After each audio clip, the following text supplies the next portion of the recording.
भारत का इतिहास वैज्ञानिक खोजों से भरा पड़ा है। इस प्राचीन देश से सबसे ज्यादा असरदार आविष्कारों में से एक है बारूद। यह निबंध भारत में बारूद की उत्पत्ति का पता लगाएगा। हम ऐतिहासिक सबूतों और भारतीय वैज्ञानिकों के योगदानों पर गौर करेंगे। बारूद विस्फोटक गुणों वाला एक मिश्रण जिसने युद्ध का चेहरा ही बदल दिया। लेकिन इसकी उत्पत्ति युद्ध की कहानियों में नहीं, बल्कि प्राचीन भारतीय रसायनों की प्रयोगशालाओं में हुई थी। ये वैज्ञानिक विनाश नहीं, बल्कि जीवन और ब्रह्मांड के रहस्यों को खोज रहे थे। उनकी इसी खोज ने एक ऐसे पदार्थ की आकस्मिक खोज की जिसने बाद में सेनाओं और साम्राज्यों को नया रूप दिया। बारूद के आविष्कार में भारत की भूमिका उसके परिष्कृत वैज्ञानिक ज्ञान और विश्व मंच पर उसकी स्थायी विरासत का प्रमाण है। भारत में बारूद की उत्पत्ति को समझने के लिए हमें सबसे पहले प्राचीन भारत के बौद्धिक परिदृश्य को समझना होगा। यह एक ऐसी सभ्यता थी जो ज्ञान को महत्व देती थी। नालंदा और तक्षशिला जैसे विश्वविद्यालय दुनिया भर के विद्वानों को आकर्षित करते थे। गणित, खगोल विज्ञान, चिकित्सा, भारत इन क्षेत्रों में उत्कृष्ट था। शून्य की अवधारणा, पाई की गणना, शल्य चिकित्सा प्रक्रियाएं और औषधीय प्रयोजनों के लिए पौधों का वर्गीकरण, ये सभी प्राचीन भारतीय मस्तिष्कों की अग्रणी उपलब्धियां थीं। ज्ञान की यह खोज रसायन विज्ञान के अध्ययन तक विस्तारित हुई, जिसे संस्कृत में रसायन के रूप में जाना जाता है। रसायन आधार धातुओं को सोने में बदलने और जीवन के अमृत की खोज की संभावना में विश्वास करते थे। इन्हीं रासायनिक खोजों में बारूद के बीज बोए गए थे। बारूद बनाने की सामग्री शोरा, गंधक और कोयला प्राचीन भारत में विभिन्न उद्देश्यों के लिए जाने और इस्तेमाल किए जाते थे। बहुत पहले उनकी विस्फोटक क्षमता का एहसास हुआ था। मिट्टी में प्राकृतिक रूप से पाया जाने वाला शोरा दवा और कृषि में उपयोग किया जाता था। गंधक अपनी विशिष्ट गंध और शुद्ध करने वाले गुणों के साथ धार्मिक समारोहों और दवा में अपनी जगह बनाई। कोयला आसानी से उपलब्ध ईंधन, शुद्धिकरण अनुष्ठानों से भी जुड़ा था। प्राचीन भारतीय ग्रंथ, जिनमें से कुछ 2 सहस्राब्दियों से भी पहले के हैं, इन अवयवों का उल्लेख विभिन्न संदर्भों में करते हैं। उदाहरण के लिए अर्थशास्त्र, जो राजनीति, अर्थशास्त्र और सैन्य रणनीति पर एक प्राचीन भारतीय ग्रंथ है, जिसे कौटिल्य ने 4वीं शताब्दी ईसा पूर्व के आसपास लिखा था, अग्नि हथियारों और आग लगाने वाले तीरों के उपयोग को संदर्भित करता है। जबकि बारूद का स्पष्ट रूप से उल्लेख नहीं किया गया है, विवरण दहनशील सामग्री और युद्ध में उनकी क्षमता की समझ की ओर इशारा करते हैं।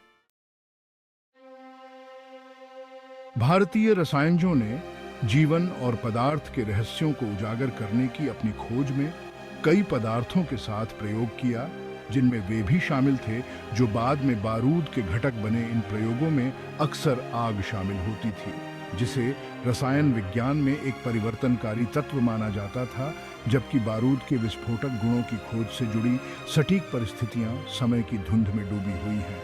यह व्यापक रूप से माना जाता है कि यह इन रासायनिक प्रयोगों का एक आकस्मिक परिणाम था।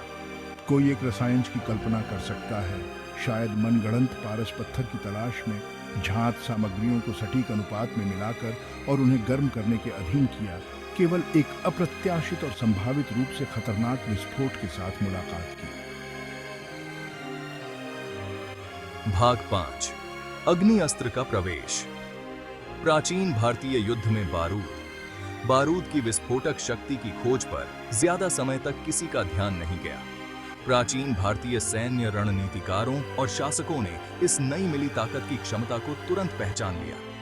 बारूद या अग्निचूर्ण, आग का पाउडर, जैसा कि संस्कृत में जाना जाता था, ने जल्द ही प्राचीन भारत के युद्ध क्षेत्रों में अपनी जगह बना ली। अग्नि अस्त्र, जिसका शाब्दिक अर्थ है आग का हथियार, का उल्लेख विभिन्न भारतीय महाकाव्यों और ग्रंथों में मिलता है, जो बारूद आधारित हथियारों के उपयोग का सुझाव देता है। ये हथियार साधारण अग्नि बाणों और रॉकेटों से लेकर अधिक परिष्कृत तोपों और विस्फोटकों तक थे। युद्ध में बारूद के उपयोग ने न केवल भारतीय सैन्य रणनीति में क्रांति ला दी, बल्कि इस क्षेत्र में शक्ति संतुलन पर भी गहरा प्रभाव डाला। भाग 6 प्रमुख व्यक्ति, आग के पीछे के मास्टरमाइंड। जबकि भारत में बारूद की सटीक उत्पत्ति समय के साथ खो सकती है, इतिहास से कई प्रमुख व्यक्ति उभरते हैं जिन्हें इसकी संरचना और अनुप्रयोग में प्रगति का श्रेय दिया जाता है। ऐसी ही एक शख्सियत है ऋषि विश्वामित्र, जिन्हें अग्नि अस्त्र सहित विभिन्न अस्त्रों के ज्ञान को अपने शिष्यों को प्रदान करने का श्रेय दिया जाता है। एक और प्रमुख व्यक्ति रसायनज्ञ नागार्जुन हैं, जिनके बारे में माना जाता है कि वे दूसरी शताब्दी ईस्वी के आसपास रहते थे।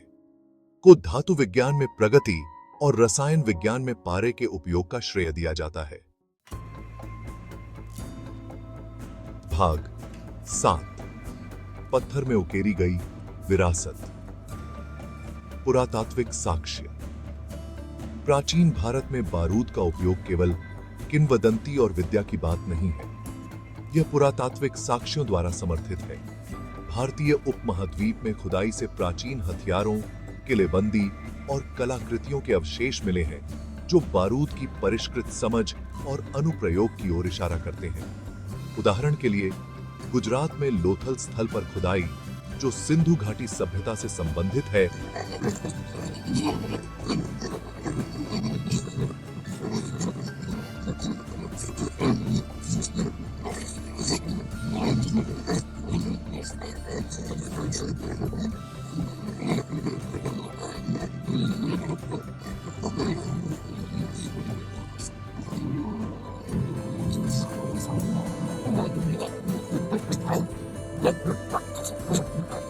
ग्रंथों में उनके उपयोग के विवरण भारत में बारूद प्रौद्योगिकी के व्यापक रूप से अपनाने और विकास का और सबूत प्रदान करते हैं। भाग 8, युद्ध के मैदान से परे। बारूद के शांतिपूर्ण अनुप्रयोग। जबकि युद्ध पर बारूद का प्रभाव निर्विवाद है, प्राचीन भारत में इसके अनुप्रयोग युद्ध के मैदान से परे थे। वही विस्फोटक बल जो घातक सटीकता के साथ प्रोजेक्टाइल को आगे बढ़ा सकता है, उसे और अधिक शांतिपूर्ण उद्देश्यों के लिए भी इस्तेमाल किया जा सकता है। ऐसा ही एक अनुप्रयोग निर्माण और खनन के क्षेत्र में था। चट्टान और पृथ्वी को तोड़ने की बारूद की क्षमता सड़कों के लिए रास्ते साफ करने, कुएं खोदने और खनिज निकालने में अमूल्य साबित हुई।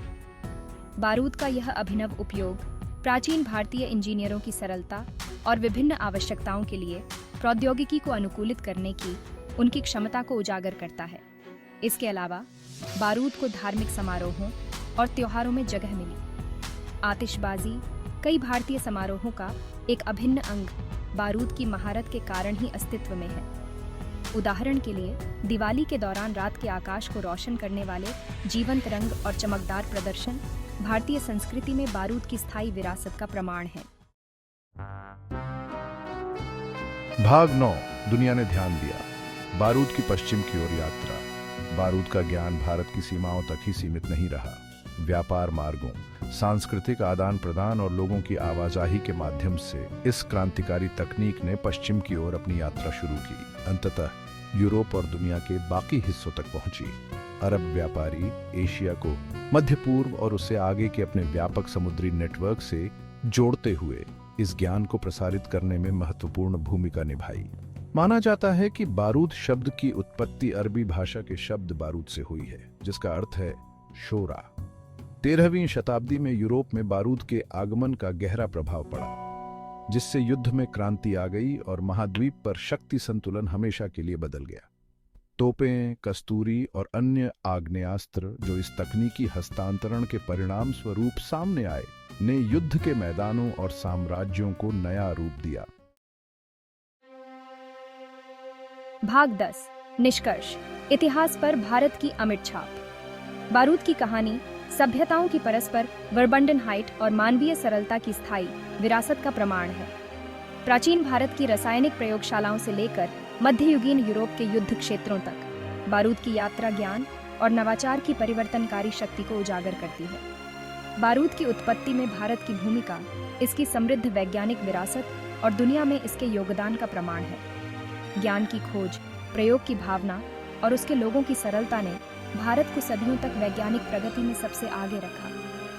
जब हम आतिशबाजी के चमकदार प्रदर्शनों को देखते हैं या आधुनिक हथियारों की विस्मयकारी शक्ति को देखते हैं, तो आइए हम भारत के प्राचीन रसायनजों के ऋणी हैं, जिन्होंने ब्रह्मांड के रहस्यों को जानने की अपनी खोज में एक ऐसी खोज पर ठोकर मार दी जिसने इतिहास का पाठ्यक्रम